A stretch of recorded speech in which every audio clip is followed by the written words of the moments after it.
Poor old cat. Poor slob. Poor slob without a name. The way I look at it, I don't have the right to give him one. We don't belong to each other. We just took up by the river one day. People do fall in love. People do belong to each other. Because that's the only chance anybody's got for real happiness. Don't you just love it? Love what? Tiffany's.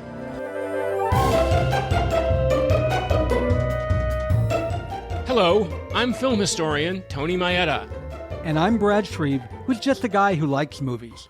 We discuss movies and television from Hollywood's golden age. We'll stir some of your fondest or maybe not so fond memories. We go behind the scenes and share our opinions too. And of course, being the average guy, my opinions are the ones that matter.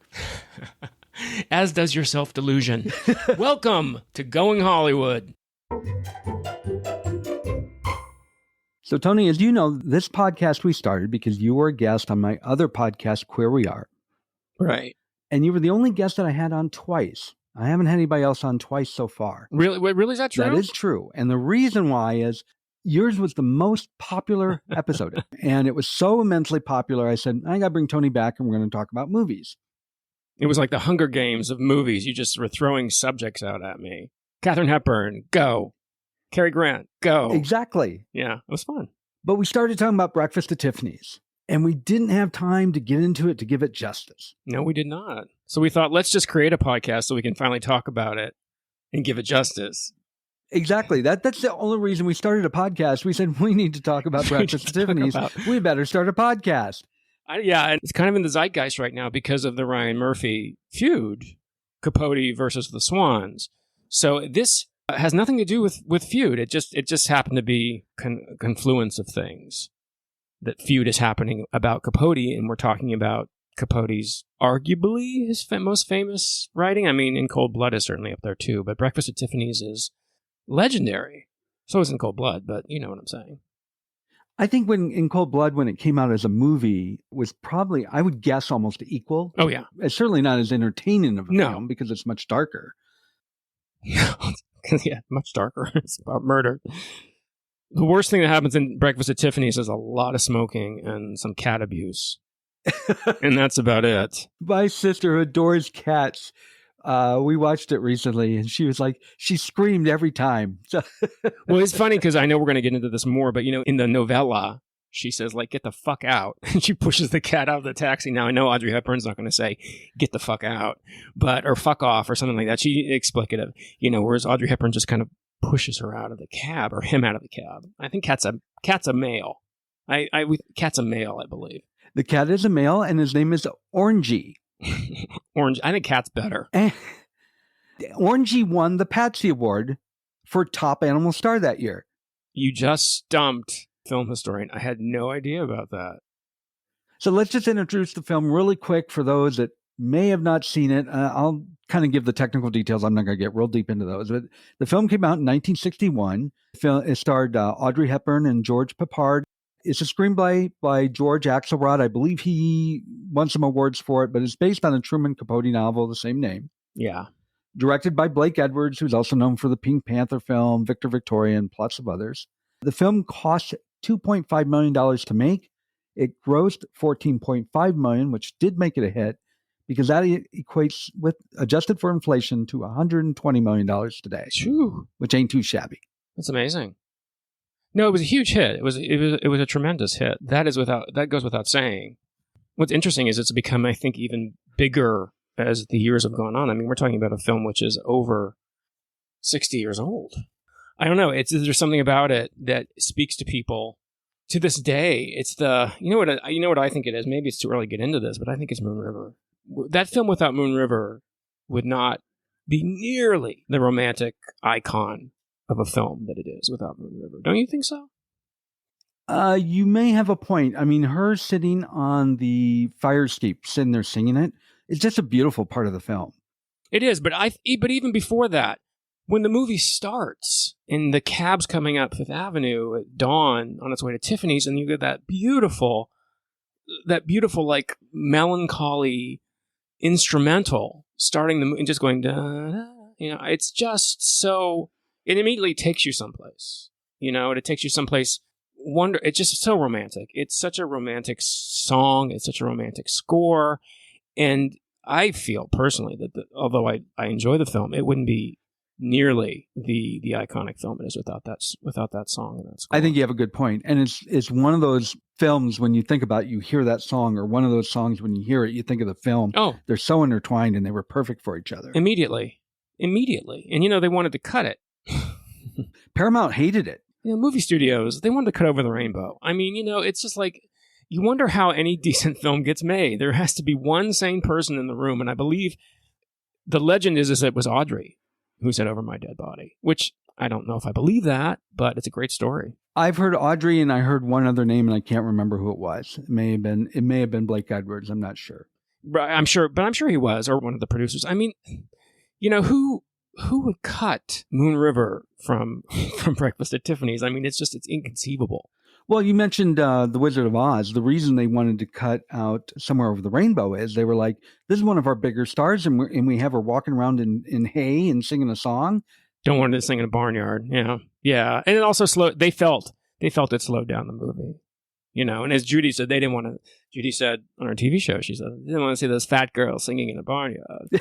But it's just, the film is inconceivable without Over the Rainbow. And Breakfast at Tiffany's, to me, is absolutely inconceivable without Moon River. They're part and parcel, I'm going to keep referencing the novella, and we're eventually going to have a conversation about the differences. But what's interesting in the novella, she's always singing a country song.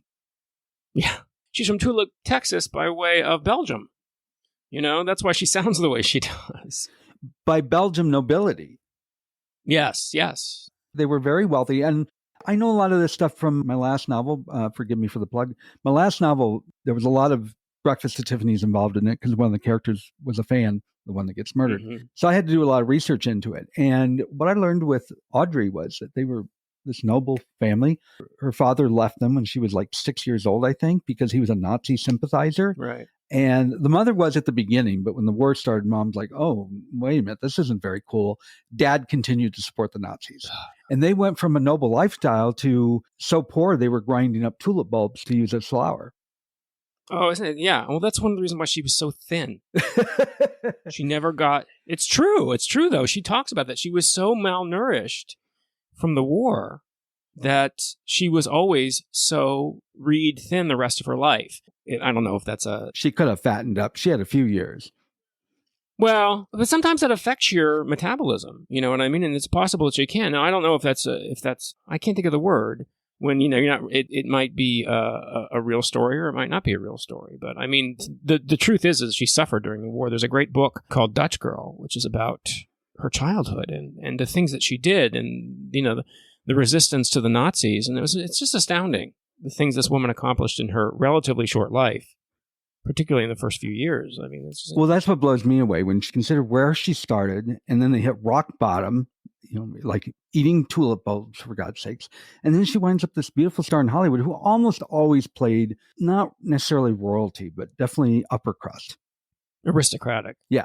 Which is what's so amazing about the fact that she's playing Holly Golightly from Tulip, Texas, and we buy it. I mean, I should rephrase that. I buy it. A lot of people buy it. I mean, it wouldn't be the legendary film it is. But she also played Holly in an aristocratic way, which is one of the flaws in the film. Not my opinion, but many people's opinion.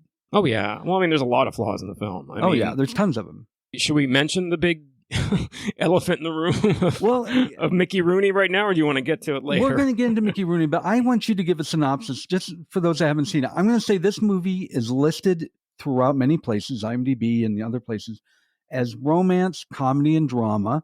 Some of them listed as a rom-com, which I would really argue that one. Actually, it's very frequently listed as a rom-com.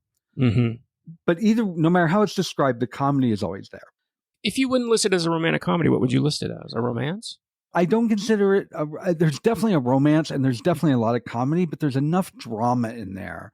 And it's not, you always have conflict in any kind of rom-com. Otherwise, you wouldn't have a movie. Yeah. But this is kind of heavy stuff sometimes. So I don't know. Maybe rom-com with a twist of drama. I don't know.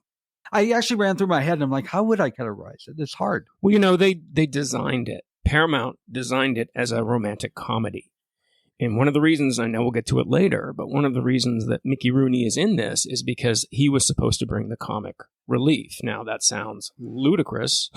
From our standpoint right now, he brings the, oh my God, fast forward this part whenever you watch it now. But the idea was, in Blake Edwards' mind and Robert in Shepard's mind, who's one of the producers, was Mickey Rooney was going to bring the comedy to the story. But there's plenty of comedy without him. Yeah. I mean, the party scene, one of my favorite scenes in the movie, the party scene with Madge Wildwood in Timber, when she goes right over that, God bless that actress, right over. I mean, and the woman who's standing in front of the mirror laughing at herself, and then she's crying at herself. I mean, there's lots of wonderful comedic touches in this film. You don't need that outrageous slapstick of Mr. Yunioshi. And listen, I'm going to tell you, I adore this film, and that offends some people because I am fully aware it is extremely racist. And I'll set that aside and say, if we cut all that out, I love this film. It has tons of flaws, but I still adore this film. So, okay. So we talked about it being a romantic comedy drama. Kind of give a breakdown, Tony, of the plot, the story. What is this about? Well, the movie, which is much different from the novella it's based on, from Truman Capote's novella, is about basically two sex workers, if you're going to use 21st century language, two sex workers who find love and purpose with each other. Audrey Hepburn plays I'm going to use the word call girl, who lives in Manhattan by her wits. She's kind of a 1961, not really Carrie Bradshaw, but you kind of see where the beginnings of Carrie Bradshaw, even though Carrie Bradshaw was not a sex worker. That's a good connection. I never made that. No, that's really it. I mean, when you look at Sex and the City, what you're seeing is the 1990s version of Breakfast at Tiffany's. Because think about it. Fabulous wardrobe, single girl, having all these adventures, not having a really viable source of income other than she writes some columns for a newspaper. But what they're missing is it wasn't five friends walking side by side down Manhattan without bumping into anybody. But that's a whole different... Exactly. Well, when you have Audrey Hepburn, you don't need anybody. No, you don't. None of them are Audrey Hepburn. So Audrey Hepburn plays this party girl, Holly Golightly, a name which she made up. And Golightly, according to Truman Capote, was go lightly from man to man. In fact, on her mailbox, it said Holly Golightly traveling, which, means she's never there. And she meets this man who moves into her apartment building, played by George Peppard, who is being supported by the wonderful Patricia Neal. Patricia Neal is his quote-unquote patron. She's keeping him in questionable luxury in that apartment. And they fall in love, and they go through a lot of trials and tribulations on getting through their own personal dramas and their own personal walls they've put up to eventually come together with each other and kiss happily in the rain with the cat as Moon River plays. It's a wonderful... It is such a romantic film. It's hard to be jaded about it. For me, it's hard to be jaded about it because I find because it's just wonderful. It always makes me happy when I watch Breakfast at Tiffany's. Well, my go-to, I'm not in the mood to read, watch TV, I'll put on Breakfast at Tiffany's. That's great. I didn't know that. Oh, yeah. I love this film. Just love this film. Oh, that's cool. So, yeah, it's about two people who are very much alike who have to get through their own personal bullshit to find their ways to each other. And the way they do it is the plot of the film. Although he seems to be... The thing about George Peppard's character is he's so... He wants her from the beginning. He's clearly very disillusioned. He plays a writer, quote-unquote, a writer who hasn't written in months and months and months. Years. He doesn't even have typewriter ribbon in his typewriter, which Holly calls him out on. But they recognize kindred spirits. They recognize themselves in each other, and that's what brings them together. And I think that's probably what people are drawn to, other than the stereotypical romantic aspects of it in the film, is that you can identify with these people because they're fighting themselves. The novella, the character Paul in the film, played by George Peppard, is a nameless character. He doesn't have a name. Yeah. And he's gay. He's living in this building with Holly, and they're friends. They're more brother and sister. They're not romantically involved. And when they decided they wanted to make this into a film, they realized they had to change the main character. But what was the obstacle going to be? So they decided to make them both... make them a call girl and a call boy. They were both prostitutes, basically, and they had to come together, and that was the obstacle, was getting through themselves. Nothing was keeping them apart but each other, and I find that really fascinating. That's a very modern way of thinking. There wasn't someone, Patricia Neal wasn't keeping them apart. She's like writing a check. She's like, here, I'll write you a check. I'm a very stylish girl. They keep each other from getting together, and they have to overcome that. Primarily Holly has to overcome that. She doesn't want to be owned, she says. I think one of the most offensive lines in that film is when Paul says to her, you belong to me. Mm-hmm. And that makes everybody's back go up now. You belong to me. But what he's saying is that when you love somebody, you kind of do belong to each other. You don't own them, but there's a sense of belonging there. There's a sense of home there. And that's kind of what it's about. I'm going to disagree with you as far as him falling in love with her at the beginning. Okay. And because I'm looking at it from a writer's perspective, I find him fascinated by her. Holly is so over the top. It's kind of easy to say, well, he had an easy role. Paul just kind of wandered around. But I watched that, and to me, he is totally a writer. Like the party that she has, he is observing and absorbing everything. Mm. And he kind of wants to be in the middle of it, but he's also just like really taking it in. So my perspective, and I can see why somebody would say he's in love with her from the beginning. That's interesting. Seeing it as a writer and putting myself in that place, I think he's fascinated by her and eventually falls in love with her. He's at a remove, but he's at a remove. Yes. He's pulled himself back. He's observing. He's a writer. He's watching, observing. He pulls himself in as the story progresses. But he's very involved with her still. He loves her. Mm-hmm. He falls in love with her. Yeah. No, I can tell that. I can see that. I can see that point. Well, there's definitely an attraction there, and it's funny, with allegedly how Audrey was not crazy about George Peppard because I guess he was a real egomaniac, very difficult to work with. Patricia Neal had worked with him at the Actors Studio, and she was initially excited to be doing this film with him. But I guess between the time they had worked at the Actors Studio in the mid-50s and they got around to shoot this, his head got incredibly big, and he was really difficult. He fought with Blake Edwards. He was not kind to Patricia Neal. He was cold to Audrey. And you're just like, dude, you're not the star of this. That woman over there you need to be nice to her. And Audrey, of course, was the reverse. Everybody loved Audrey. Audrey was Audrey Hepburn. I mean, her reputation, there's a reason why people love her today. She's adored today, 30 years after she died, because she was a wonderful person. I mean, look at her work with UNICEF after her film career. I mean, that kind of stuff, and what she did during the war, we talked about earlier, that kind of stuff, there's a reason for that. The one thing I heard, because you hear so many different stories, you never know which are true, but what I heard as far as George Peppard goes, he and Audrey Hepburn were close friends till the day she died. She just hated working with him. I never heard that. Yeah, because he was a method actor, which you would know more what a method actor is. I looked it up and I still didn't grasp it, but yeah. But he was a method asshole too, apparently, according to everybody. Yeah. So what I heard is she hated working with him, but she still liked him as a friend. Now, really? Yeah. I don't think she disliked anybody. I think that's one of the wonderful things about Audrey Hepburn. I mean, for a girl who had every reason to be bitter and angry, after what she went through as a war, I mean, she was just this wonder. She was an angel. There are people, I believe, who are angels, and I think she was one of them. And that comes through in all of her performances, which is kind of leads us back to why she's such an unusual, a crazy, many people think, choice to play Holly Golightly. But Breakfast at Tiffany's was considered unfilmable. In 1970, Gore Vidal's book, Myra Breckenridge, was considered unfilmable because it was about transgender woman played by Raquel Welch. But Holly Golightly was in Truman Capote's novella, she's a prostitute. There's no shadings about that. That's what she does. They're like, how are we going to film this?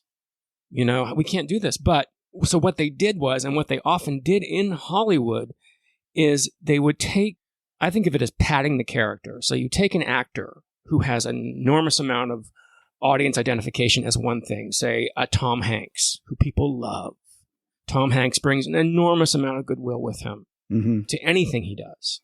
So what do? They put him in a character which is kind of unlikable, so the audience already brings that love they have for Tom Hanks to this character. Billy Wilder did that with Jack Lemmon all the time. Because Jack Lemmon was kind of like Tom Hanks was, and Jack Lemmon was in the 50s and 60s, had this enormous amount of goodwill as Jack Lemmon. So Billy Wilder would cast him as characters who were kind of not the nicest people in the world, in the apartment. He's not a nice guy. He's pimping out his apartment for people to have extramarital affairs with. So when they realized they had to get an actress who was almost the exact opposite of Holly Golightly. And who's that going to be? It's going to be Audrey Hepburn, because Audrey Hepburn had just made the Nun story a few years before. So a few years before this, she was playing a nun, Mm-hmm. and now she's playing a call girl. And it's still, I got to tell you, it still works to this day. I watched Breakfast at Tiffany's, and I'm like, it's hard for me to really fathom that she's playing a call girl. She's getting $50 to go to the powder room, which in today's money is, I think, somewhere around like $300 or $400 to go to the powder room. And it's so euphemistically presented that I think, and the producers have even said this too, it doesn't really hit people that she's playing a call girl like it would have hit people if Marilyn Monroe had played the part, which was who Truman Capote saw as Holly Golightly. And his novella is much more in line with who Holly Golightly was. You put an actress who's known for being angelic, who's known for being almost saintly, hello, she just did the Nun story, and you put her in this part, it immediately softens all the edges. And that's one brilliant way of getting away with this. And the other way they did it was eliminating the homosexual character and making him the romantic interest. The reason he wanted Marilyn rather than Audrey, you just adore. She walks in the room and people adore her. You adore Marilyn when she walks in the room? Hmm? You don't adore Marilyn when she walks in the room? In a different way. And that's kind of what Capote wanted. He wanted Holly to be more like the story where the attraction was her sexuality. Mm. And Marilyn definitely exudes that sexuality. And it's not just her look, but her whole personality. It just exudes sexuality. And that's what he wanted. And that's why he wanted Marilyn. Whereas Holly, even if sex wasn't involved, you can't help but love to be around her. And that's why that's one of the reasons why he didn't think she was a good choice. Well, yeah. And also because she's not like the character. She's Audrey Hepburn. Truman Capote hated this movie, and he hated Audrey Hepburn in the role. After it came out, though, he had nothing but praise for it while it was being made. Because he was friends with Audrey Hepburn, and he was friends with Marilyn Monroe. So he did not say anything negative at all about it as it was happening. It was only later in his life, as he became, his life became more and more debauched, as he was going down the drain of all of his various illnesses and addictions, that he would say disparaging things about it. And, Audrey didn't care. She was off doing God-given work. I don't know. I would love to see a Breakfast at Tiffany's with Marilyn, because that would be the real thing. That would be so much closer to what he originally wrote. Maybe. Mm-hmm. I mean, Marilyn had a very soft side to her. Women loved Marilyn and men loved Marilyn. That was what was so amazing about Marilyn Monroe. Was, women weren't threatened by her the way they might have been threatened by Jane Mansfield. Or, women loved her too because they felt they needed to protect her. So but that's a Holly Golightly thing too. You feel like you want to protect her. Yeah. Audrey has that. You want to protect her, but it's a different kind of thing. What is it about Audrey Hepburn? Because when you think about it, and people say this, I mean, she was tall. She was like 5'7", 5'8", big feet, flat-chested. She was like, there were two major sex symbols, if you want to use that word, or ideals in the 50s. And they were Marilyn, curvaceous and voluptuous. And there was Audrey, the exact opposite. And they were both huge stars in the 50s. And they still are. I mean, they're still huge icons. You see them all over the place on Hollywood Boulevard. It reminds me of the Gilligan's Island, who is sexier, Ginger or Marianne. Kind of is, blonde and a redhead or a blonde and a brunette. I mean, they're polar opposites of each other, and they ruled. Yeah. And Doris Day was in there too, but Doris Day was obviously too old to play Holly Golightly. They ruled the box office in the late 50s, early 60s. Well, Marilyn, of course, died in 62, so she didn't rule for too long, but the late 50s, definitely. Who were you going to pick to play Holly Golightly? Were you going to pick Marilyn Monroe, or you were going to pick Audrey Hepburn? And they went with Audrey. I think a good way to talk about this movie is to compare the novella to the movie. I think that's a good way to introduce the story. Mm-hmm. And first thing I want to say is, I do not like the debate of which was better, the movie or the book, because if you have a 60,000 to 160,000 novel, there's going to be changes in the movie. You just can't fit them in 2 hours. So you have to look at them separately and say, okay, this is a good movie, this is a good book, and not do that kind of comparison. An exception is when things aren't just compressed, but things like this movie where things are changed dramatically. That's a whole different story to me. Mm-hmm. Lawrence Block, who's one of my favorite mystery writers, actually my favorite mystery writer, he had 3 of his novels made into movies. One was Burglar, which starred Whoopi Goldberg. It's a travesty. I remember that. The others were 8 Million Ways to Die and A Walk Among the Tombstones. All 3 of them did not do very well. And what I like about Lawrence Block is he said, I don't know why they made the changes they did to my novels, but I am an author. I am not a screenwriter. I'm paraphrasing, but that is what he said. He basically said, I sold them the story and it's them to make it a movie. I don't make movies. Well, that's what Capote said too. Oh. Capote's like, I'm not involved in the movie. Okay, good. You know, I mean, that's the way he was about it. He's like, no, because people would say that to him when it was being filmed, like Audrey Hepburn, what do you, and he's like, no, it's not mine. You know, he's working on it in cold blood. He's like, I sold them. That's their thing. So you really can't come back years later and bitch about it, even though he did. But, you know, he's Truman Capote, so that's what he's going to do. But you're absolutely right. They're 2 different things. They're 2 different, I love this word, entities. I use it all the time. They're 2 different entities. Film, TV. Now, if a book I wrote was ever going to be optioned for, you know, someone to buy it, I think the smart thing to do would be to sell it and keep your hands off it. Because otherwise you're going to go crazy, because being a screenwriter is a totally different art, and very few, and I might be wrong about this, you might be the exception, Brad, very few people who write fiction, nonfiction books are able to transition to screenwriting. Now, did John Grisham write any of his movies? I don't know. I wonder. I don't know. I would be surprised if he did. Because it's just crazy making. Because you have to be very lean when you write a movie. Yeah. And leave it to the director to fill in, you know, other than the dialogue. You have to be very lean. And that's not Grisham to me. It's a totally different discipline. It's a totally different genre. You can't do that. So, I mean, to his credit, Capote said that when they were making it. The changes in Breakfast at Tiffany are so drastic that it really, you kind of look at it as a separate thing. You know, I love the novella and I love the movie. I love both too. I don't consider them the same thing. No. And let me touch on why I think the romance was necessary, and I think making Paul straight was necessary. And here's the reason why. The novella was basically a memoir of Holly's life, and it really just kind of ended. You know, here's what Holly did, and she moved away, and that was the end. You can't do that in a movie. Right. You have to tie things up in a nice little bow. So they either made it a romance or they changed it in some other way. And people love romance. So it doesn't surprise me that they made it into a romance and made Paul straight. Well, he couldn't be gay. You know, the production code was that's true. Still very much in force. So there's no way he could be gay. Even if it wasn't a romantic comedy, he wouldn't have been gay. Yeah. You know, but then what, you know, I don't know how you'd make that though. So I can understand what they were doing, because the production code would have allowed that unless he died in the end. So, but I think even without that, there had to be some kind of change. Yeah, there had to be. I mean, because the novella is it's plotless. Yeah, it really is. You need to have some kind of through line. I mean, you know, the Sally Tomatoes in the novella, and Mr. Yunioshi is a minor character in the novella, though he's the first character. Yes, but he's not. You know what I mean? He's not like a driving force. He's not the one who calls the cops. Right. I think when they get arrested, it's interesting. You know what it also reminds me of too? We were talking about how the film is like a template for Sex and the City.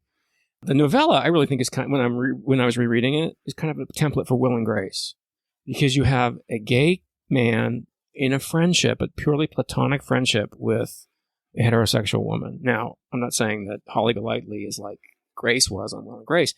You don't often see that relationship between a gay man and a straight woman, even though in life it's very prevalent. And I think that's what's really interesting about the novella, is that he's an observer, but they're also friends. The friendship is very important in the novella. And you have this mythic character, this Holly Golightly, who goes off into Brazil. Is he going to Brazil? Yeah, Brazil. She goes to Brazil in the end, right? And disappears. And she only comes back in his mind because somebody saw a mask that looked like her, and there's this. A statue, yeah, that somebody had carved in some deep village, and it's wonderful how mythic she is in the novella. And I don't know that you could have done that. You know what I mean? It would have been a totally different movie. But like you said, there is no real storyline. It's just here's who Holly is, and that's really all you're reading about. No. And she's fascinating enough that you want to continue reading it, but it wouldn't carry over to a movie. Not at all. Not at all.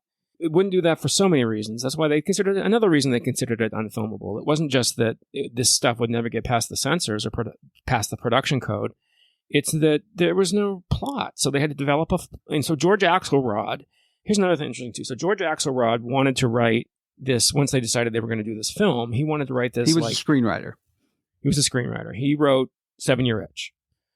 He also wrote Will Success Spoil Rock Hunter. So he was a big late 50s playwright. Interesting thing about George Axelrod is he wanted to write Breakfast at Tiffany's like nobody's business because he had gotten typecast in this kind of like hokey screenwriter type dreck type thing. Even though I love 7-Year Itch, I don't think it's dreck. I think it's a charming film. So they didn't want him because they wanted someone classy, but nobody could crack this riddle. But he did.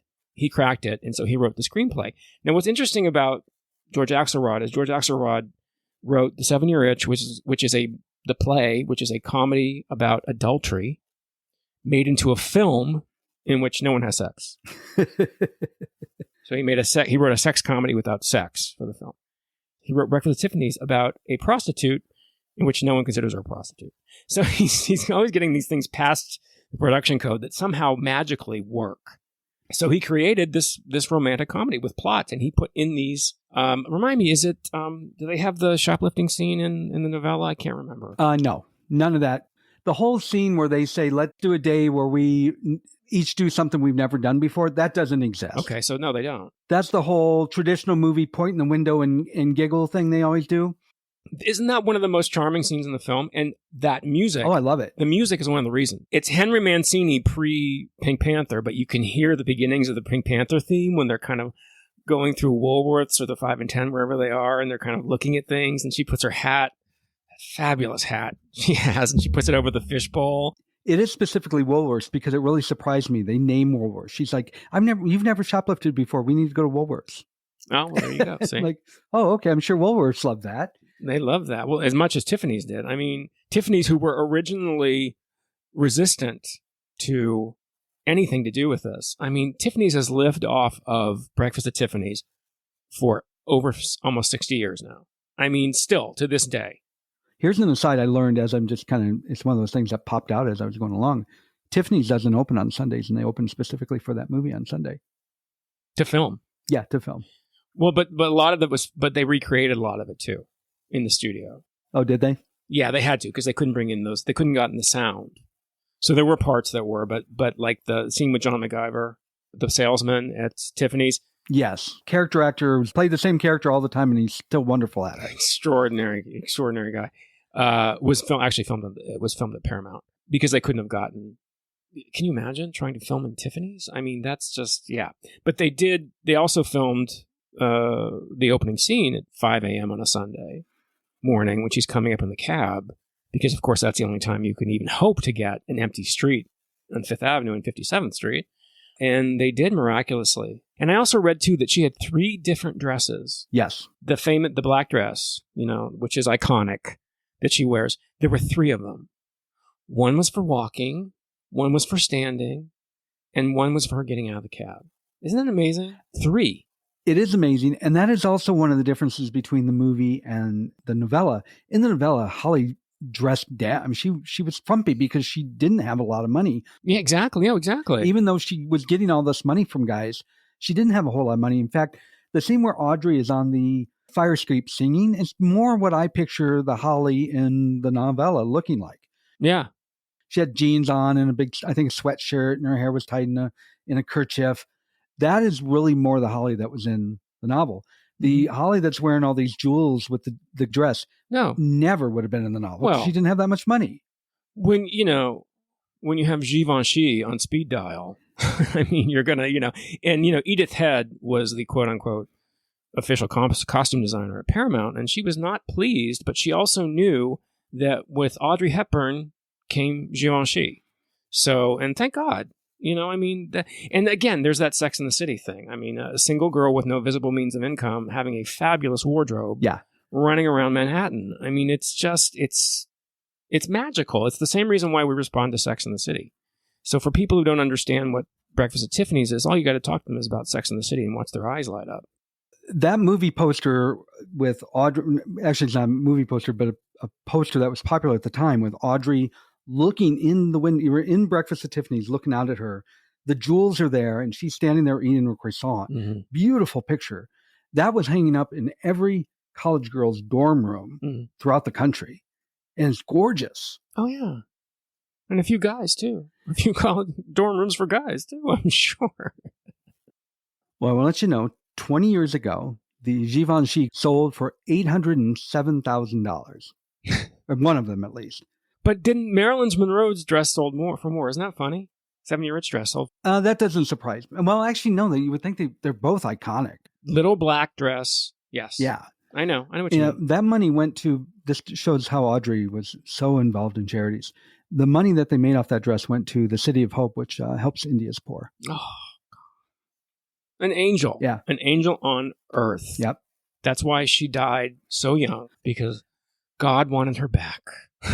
That's just the way I feel about it. There's two things you said that I want to touch on. Okay. And the first one is the Will and Grace thing, because you weren't the first one to say that. Oh, how about that? This comes from Sam Wasson's book. It's called Fifth Avenue, 5 a.m., Audrey Hepburn, Breakfast at Tiffany's, and the Dawn of the Modern Woman hardcover.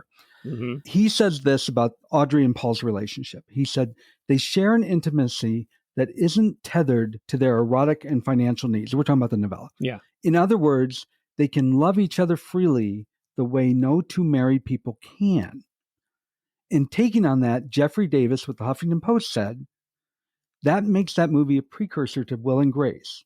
And I did not get that from Sam Wasson's book, believe it or not. I made it on my own. I believe you got it on your own because once it's mentioned, you're like, duh, you're right. Yeah, I know. It makes total sense. Does he say the Sex and the City thing? I can't remember. I never heard the Sex and the City thing. Sam Wasson. Then that's mine, Sam. Back off. You can own that one. You can own that one. Step back, Sam. We all know you stole the other one from him, but you can own that one. He's a nice guy, but step back. And this is so funny to me because people talk about the controversies of this film. Yes. And I found a Glamour magazine article that said 3 problems with Breakfast at Tiffany's that no one talks about. Okay, and I'm going to list off the 3. 1, Holly Golightly is actually a criminal and a call girl. 2, Paul Varjak is no angel either. And 3, this movie is racist, folks. And I'm like, duh, who is not talking about those things? Who's not? That's all they talk about. That's all they talk about. That's all they talk about.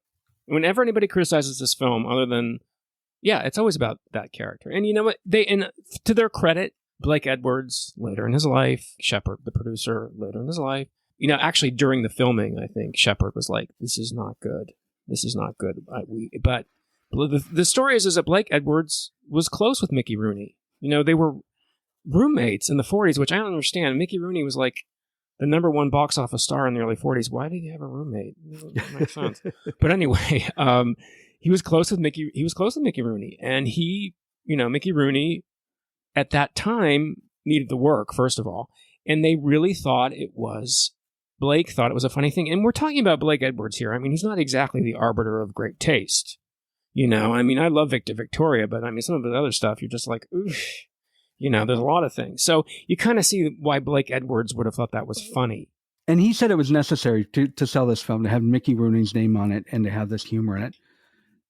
I don't know how that was necessary when you had Audrey Hepburn. I agree with you 100%. And for those that haven't seen this movie and are hearing us talk about Mickey Rooney being this racist Asian guy, here's the thing. Mickey Rooney, Yankee Doodle Dandy, played... Well, that was actually James Cagney. But go ahead. Oh, I'm sorry. Very similar, though. He was strike up the band. Let's put on a show. He was about it was God's Country Mickey Rooney. Yes. Mickey Rooney was the one with Judy Garland and others that were saying, "Hey, gang, let's make money and have a show in the barn. Let's put a show on in the barn." Yes. Yeah, he was the one always doing that. He was Andy Hardy. You're thinking of Andy Hardy, but still very American as you can get. Okay, so they put buck teeth on this guy.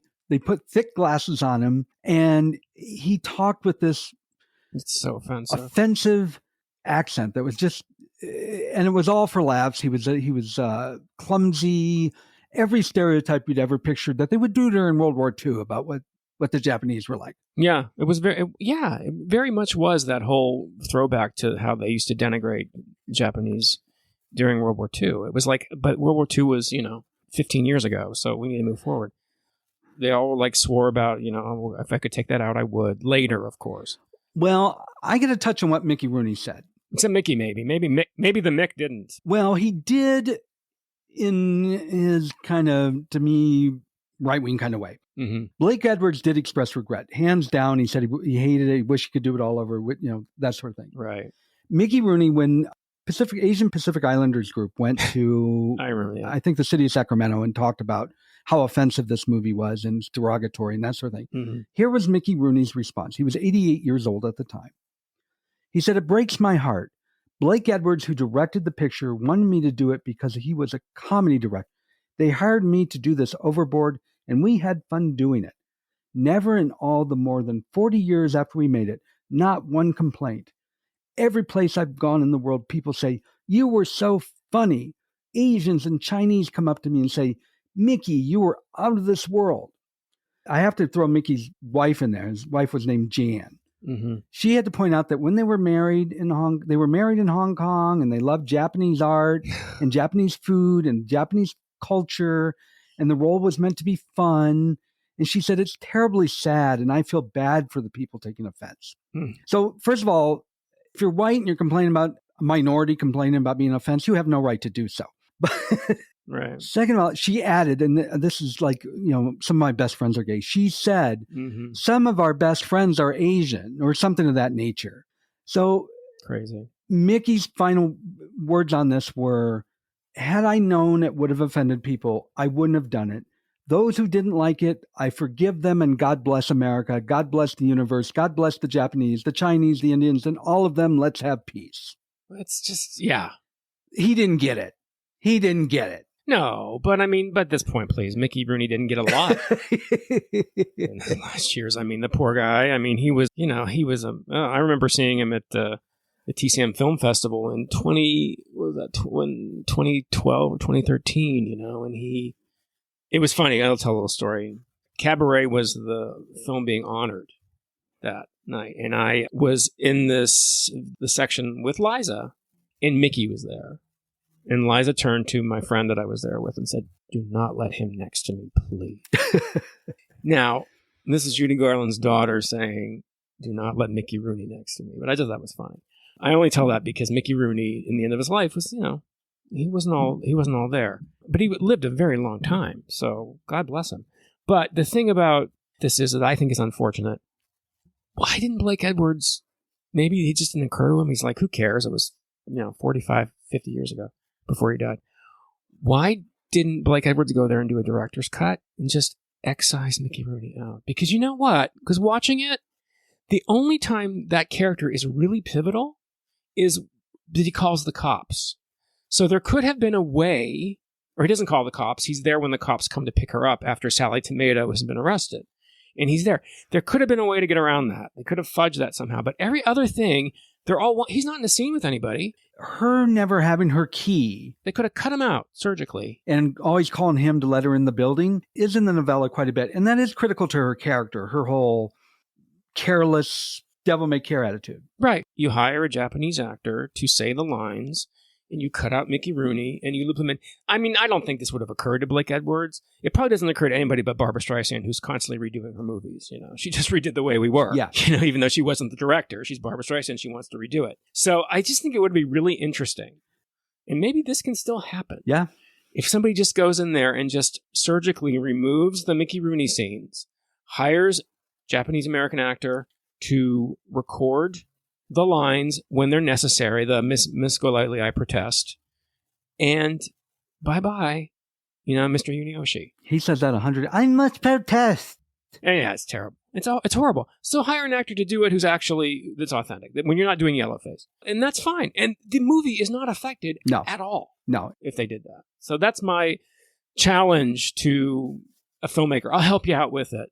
Let me tell you. And like I said, I think it helped establish her character, but was it critical to establish her character? No. But I think it did help. No, it didn't. It just established that but you could have voiceover doing it. You could have. All of his pratfalls walking into his lights and all. You don't need that. I was realizing that. I'm like, he's not, the only scene he's in with anybody else is that scene with the cops. So you have to fudge that somehow, but you can. I mean, my God, they can do whatever they want to in Hollywood these days. You don't even have to have somebody call the cops. They hear the sirens and they... Well, yeah, or do AI. I mean, my God. Anything can happen these days in film. And as far as the, him yelling down to her, you could just have her looking up with a voiceover. Like you said, you don't even have to show an actor's face. Exactly. So that's my challenge to Paramount and to anybody who cares. Cut them out. I think that'd be a great idea. Nobody listens to me, so. Before we wrap up, I've got to bring up the Holly being a prostitute thing. Because first of all, I want to talk about sexuality. Okay. Patricia Neal. 2E. Who was Paul Varjak, George Peppard. Yeah. He was the kept man of Patricia Neal. I can't think of what her character's name was. Her name was 2E. She was wonderful. The apartment. 2E. 2E? That's the character's name. 2E. Oh, is that how she's... That's the apartment. He calls her 2E. And I'm like, is he saying 2E? And then I realized, no, it's 2E. That's her character. But I want to talk about Holly being a prostitute. Because Capote said she is not. What did Capote say she is? This is what Capote said. I found this because I've heard this and I had to look for the interview. This was from 1968 Playboy interview. And here's what Capote said. Holly Golightly is not precisely a call girl. She had no job but accompanied expense account men to the best restaurants and nightclubs with the understanding that her escort was obligated to give her some sort of gift, perhaps jewelry or a check. Mm. If she felt like it, she might take her escort home for the night. So these girls are the authentic American geishas. Mm. And they're much more prevalent now than in 1943 and 1944. Interesting. Which was Holly's era. Which I'm going to say the book takes place 20 years before the movie. Right. The book takes place right after World War II. Yeah. Right. It's actually during World War II, 1943. Is it during World War II? Yeah. Oh, wow. Okay. There's a part where Paul mentions where he's going to be drafted. Oh, that's right. Okay. You're right. Interesting. So she was an escort in every sense of the word. So escort's a more appropriate term for her. Yes, escort is more appropriate, though it is pointed out, and this is in the movie and the book, the drunk guy banging on the door. It's funny. And wants to get in her apartment. She says, I don't know the words, but basically, if you want to come in, you shouldn't have given me $2 to go to the powder room. Right. $20. For the most part, you could have came in if you gave me more money. I love that. That's so funny. That was true. Not to bring up Lucy, but Lucy told a story when she was first in Hollywood where she made money. Maybe it was New York. I think it was New York. When she was in New York, when she was a model in New York, she would make extra money by basically escorting businessmen to dinners. A bunch of girls did this. And they would get to their table to sit down and they would lift up their plates and there would be however much they made.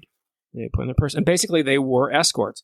It wasn't prostitution. She didn't go home with these guys that we know of. It was escort. So that's kind of what Holly's doing here. Holly is an escort in the truest sense of the word. Yeah. That's really interesting. I'm glad you brought that up. Yep. She was manipulative. She probably made every one of them think that she was going to have sex with them. Right. Of course. But what did she say? I love that line. I love the lines when she says, but he starts lapping up the vino and Kel Beast. Is that what she said? I think that's one reason why I love Audrey in this is because those lines in Audrey's cadence are just beautiful. But Kel Beast. I mean, I love it. I don't think I can imagine Marilyn saying that. Those little flights of French that work into her language. No. I agree with you. I don't think I could imagine Marilyn doing it. So there's another reason why Audrey is wonderful, because the language, Audrey's cadences and all the darlings, I think they're wonderful with Audrey, in Audrey's voice and Audrey's cadences. And that line is also in the novella. Yes. Because I was really surprised. Listener, I read the novella last week because I wanted to prepare for this. Mm-hmm. I kept hearing how the novella was so different. And when I'm reading it, I'm like, it's almost verbatim. And then it like maybe halfway through, it starts steering in a different direction. There's a lot of particulars which are very similar. It's just the big plot points, you know what I mean? Which are kind of like, oh, okay, he's gay and he doesn't have a name, and yeah, it's that thing. The other thing people always talk about unnamed narrator in the novella. People don't talk about Holly's sexuality. It's hinted quite often that she is bisexual. Oh yeah, it's fluid. Yeah. At one point, she says, considered herself a bit of a dyke. Yes. Doesn't she say that about Madge Wildwood, too? Holly in the novella didn't have as much money. She and Madge Wildwood, who really had a small role in the movie, much bigger role in the book, they were roommates for a while because Holly needed a roommate. And she mentioned that she would prefer a dyke as a roommate.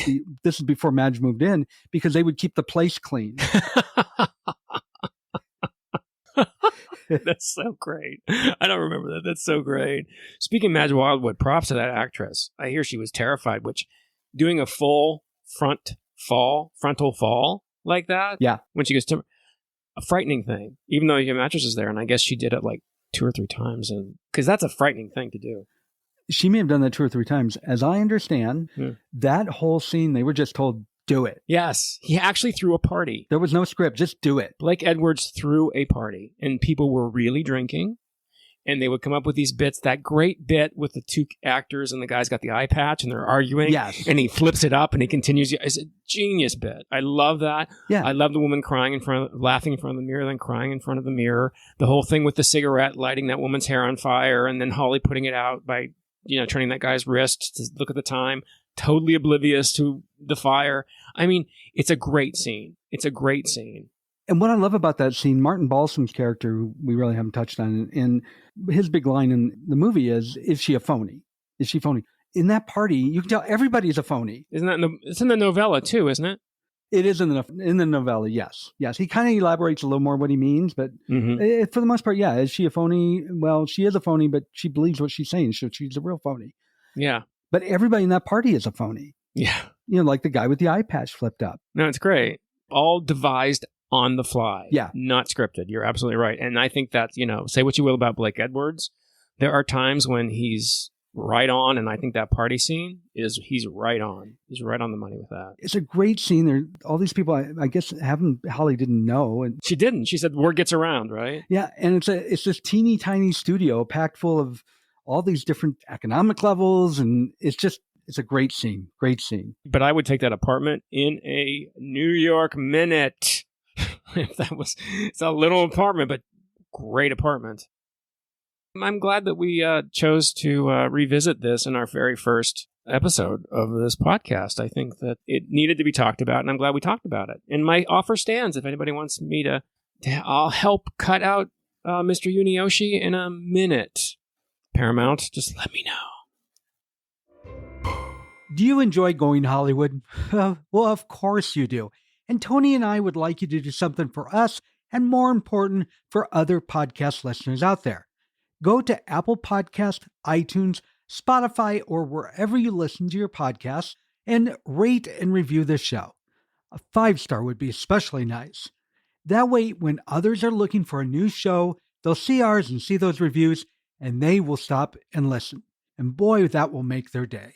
It will be much appreciated. Thank you for being with us.